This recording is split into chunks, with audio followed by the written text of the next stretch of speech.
we must bring the one and only Bryan Bumgardner of Northbeam for the Northbeam Weather Report. Let us welcome him inside of the show right now. Bryan Bumgardner, get in here. Get in here, Bryan. Let's go. Bryan. Hey, Chris. Hey, Colin. How are you guys? Man, even better now. Even better now that you're here. Is Bryan's video with us? Are you with us, Bryan? Can you hear me right now? Are you okay? Yeah, can you hear me? Okay, yeah, I think Let's go. okay. Sync back up. Okay. Let's go. I think we're in sync. We're in sync, Let's baby. go. For a new segment here that we're going to fancify. I got a little fancy production value here in my pocket that we're going to roll out over the weeks. But for the Northbeam Weather Report, Bryan, we want you here weekly. If you'll join us, will you, Bryan? I know I'm extending this invite live. Can we do that? Yeah, I'd be happy to. Incredible, man. Incredible. Man, I know your incredible newsletter that everybody should go and sign up with. Man, where do they get this thing? Give us the URL. Where do people go and get this thing? So it's themediabuyer.northbeam.io. So we just stuck it inside our URL, so it's a little bit easier to find. But we call it the Media Buyer, and there's like a whole bunch of stuff we publish in there. But I think our newsletter and the data that goes with that's probably the most popular. Yeah, the mediabuyer.northbeam.io. Man, if you will, I know you guys have got all of the data. Man, just, back up the truck for us a little bit. Tell us, man, what is going on in the world of media spend? How are things up and down and left and to the right? Give us the update for the weather report here. Well, let me tell you a little bit about kind of where this came from. Yeah. In the beginning here. So when I joined Northbeam 4 years ago now, I realized, I was like, wait a second, guys, like we're sitting on petabytes of ad performance data, independent ad performance data across hundreds of advertisers. So, more than 1,000 now. It's like 6 billion to 8 billion of ad spend a year that we're tracking. Crazy. It's like Crazy. you don't want to see my compute bill is insane. All right. You don't want to see this, right?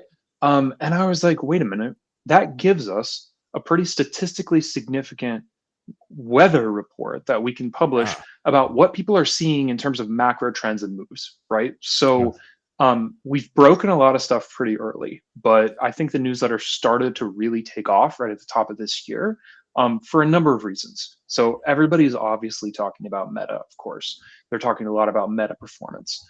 If you've been subscribed to the newsletter for a while, you know that we've done reporting on what's been happening with how Meta's algorithm is shifting. I think it's more complicated than being like, it's broken, it doesn't work. It's more complicated than that. But we're also tracking a lot of like emerging platforms. I would still consider AppLovin emerging just because they don't have the share of wallet yet.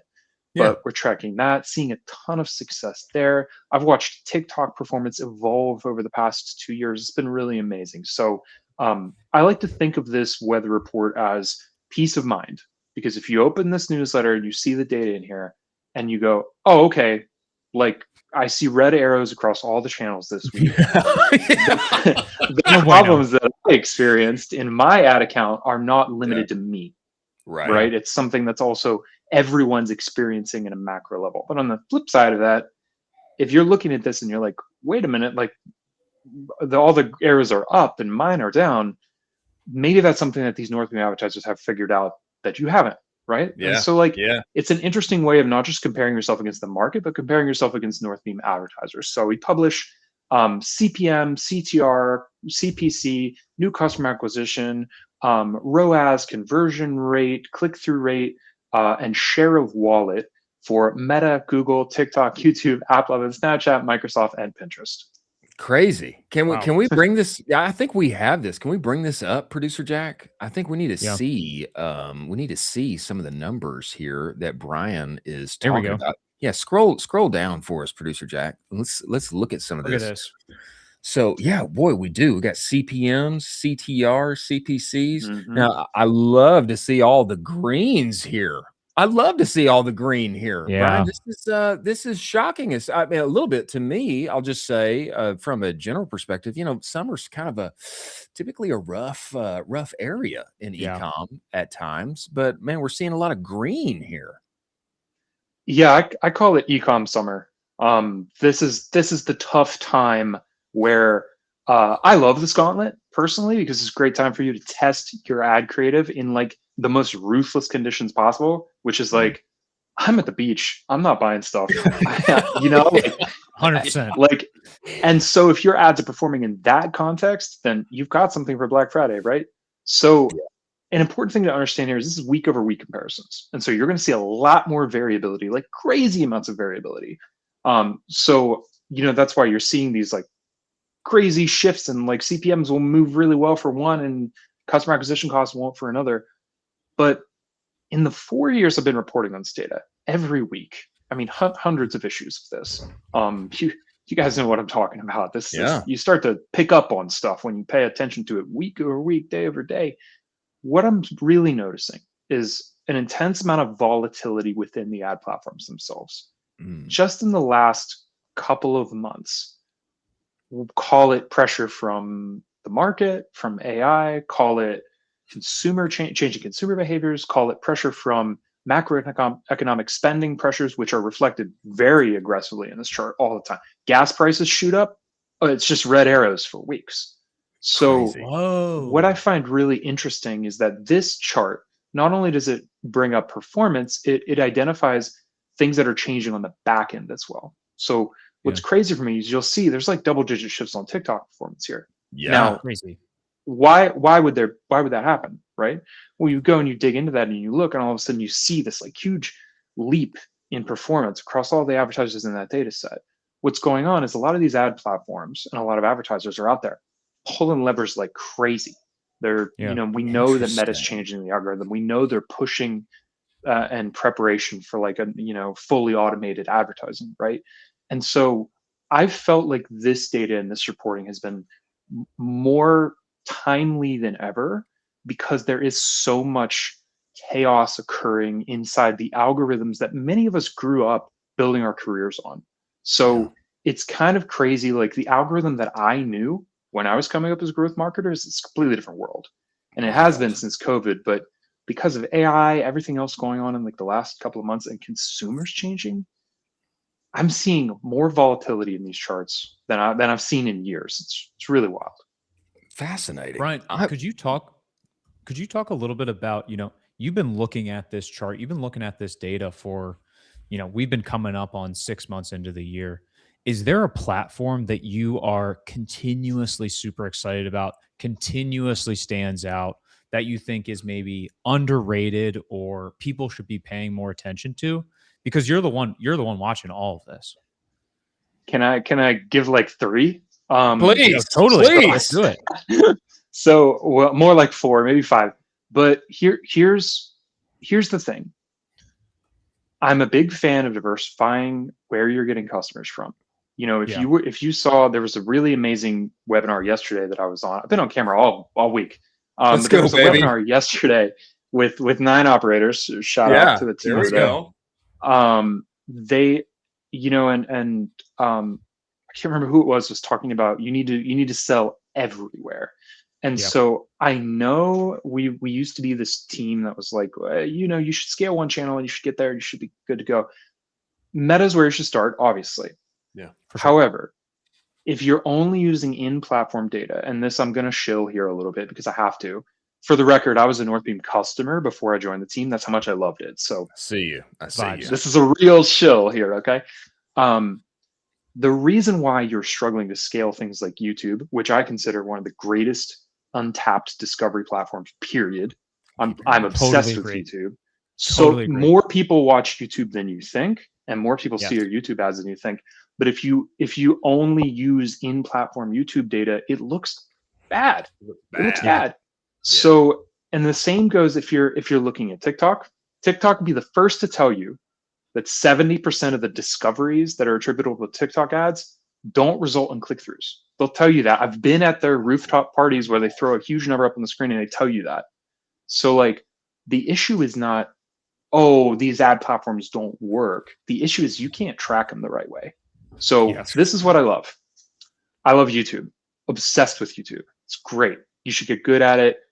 Especially if you sell things to demographics that are like big YouTube people. I watch YouTube every day. I play guitar. I'm on YouTube constantly. If you were trying to sell me something guitar related, YouTube's a great place to be. AppLovin is huge, massive. Just pure reach, it's insane. It's insane. Like way more people play mobile games than you think. Big fan of that. If you sell to the very niche audiences on there, Snapchat is also wonderful. You just have to look at it the right way, and you have to run the right. You have to be more, I think, culturally tapped in there. Totally. So I'm big on TikTok, YouTube, AppLovin. Snap is pretty good. It's getting there. They've made a lot of huge strides. Of course I love CTV, but that's a totally different conversation. I can't yet say that you need to move a ton of ad spend to Pinterest, but they have made some huge improvements over there. Huge. Like their new CEO came out, I think he came in 2023. And in the years since then, they've started building really, really, really amazing tech over there. And I wish I could shout people's names, but they don't want their names shouted because they don't want their competition figuring it out. I have people who are spending 20, 30, 40% of their budget on AppLovin and getting way better results than they have on any other platform. I'm talking millions of dollars on this thing that people don't believe works. So before you judge a channel on its in-platform data, get yourself good measurement first. I would, if I had to start a brand today, if I had to go and start a performance marketing team from scratch, like I would start with Northbeam on day one, and I would honestly probably start with TikTok. Honestly. Seriously, you'd start with TikTok. Whoa. They have the best and most clever content creators in the world. I think TikTok content creators are better than everybody else, with the exception of YouTube people. But YouTube, it's polished. You got to have the camera, you got to have the whole. But TikTok content creators, incredible. I mean, you guys know Hudson and Leo Grande and the Comfort team. Yeah, that is a TikTok content play. Oh yeah, that's a TikTok content play first and foremost. So those are the platforms that get me really excited. Wow, that's fascinating, man. Yeah, that's huge. Speaking of TikTok here, and this week, the click-through rate is like plus 33%. Cost per clicks down 24%. I wonder. I know they're doing their Prime. They're like Prime Day, like competition. Deals for you days. I wonder if that has. Do you think that has anything to do with the like jump in performance here? You have any read on that, Bryan? Probably. Then there's a couple things going on. That's going on. At the same time, gas prices have kind of released, and like I've seen everybody's performance go up, and those gas prices have chilled out, and like the consumer confidence index is like actually spiked up for the first time in a while. On top of that, if you go and you actually look at the gap between Father's Day and Memorial Day, it's like a full week longer this year than it was last year, which means we have another pay period that landed inside that. So here's that's sauce there, Bryan. That's sauce, bro. You got your finger on the pulse, bro. You are this is the stuff I'm like looking at this from this crazy, but I'm trying to empathize with the consumer first and foremost. And I learned very quickly back when I was starting this business that payday matters. People are sitting around and they're waiting for that check to hit their bank account before they buy your stuff. So having this random extra payday in there, especially for people who are more strapped for cash, which by and large is often a TikTok user, unfortunately, compared to a Meta user. Right. All of a sudden they have a little bit more money in their bank account, but they know Prime Day is coming. And are they going to buy a Father's Day gift? But also Memorial Day sales just happened. There's like a lot of stuff churning right now. So my number one message is, I know we all want to believe that we can just hammer straight through and we can always send the chart up and to the right. But I think it's really important for you to be aware of the macroeconomic trends that are affecting the people who are buying your stuff. If you don't know what those are, I suggest you just call these people on the phone and you go, hey man, I noticed you're my top North American customer. Can I talk to you? Like, what's going on? And that will help you strategize and contextualize your ad strategies alongside what I'm publishing in this thing every week in a way that's just going to help you be so much more efficient. Bryan, could you dive a little bit into that? If you have some more nuggets on, I mean, you touched on gas prices rising, and that is a direct impact. Do you have more of these macroeconomic nuggets that you're kind of paying attention to where you're like, okay, if this lever goes this way, I know ad account goes this way. Do you have more of these? I don't have data off the top of my head, but I'll tell you what I look at. So revolving credit. So it's revolving credit and also what people have in their savings. And it's the consumer confidence index. So I Yeah, know that let's start with the last one. I know that is something that gets waved around in the press a lot. totally. As a former data scientist, I've looked at it, I find it really accurate. It's really funny how when they go, it went up this week, I go back and I look at my sales and my sales are up. Like, Interesting. Whoa, bro, yeah, that's a lot. that's crazy. So that's the number one for me. The next one is like, I know we've talked about the K-shaped economy and stuff, but like how much do people have blanking on the language here, but their credit card usage.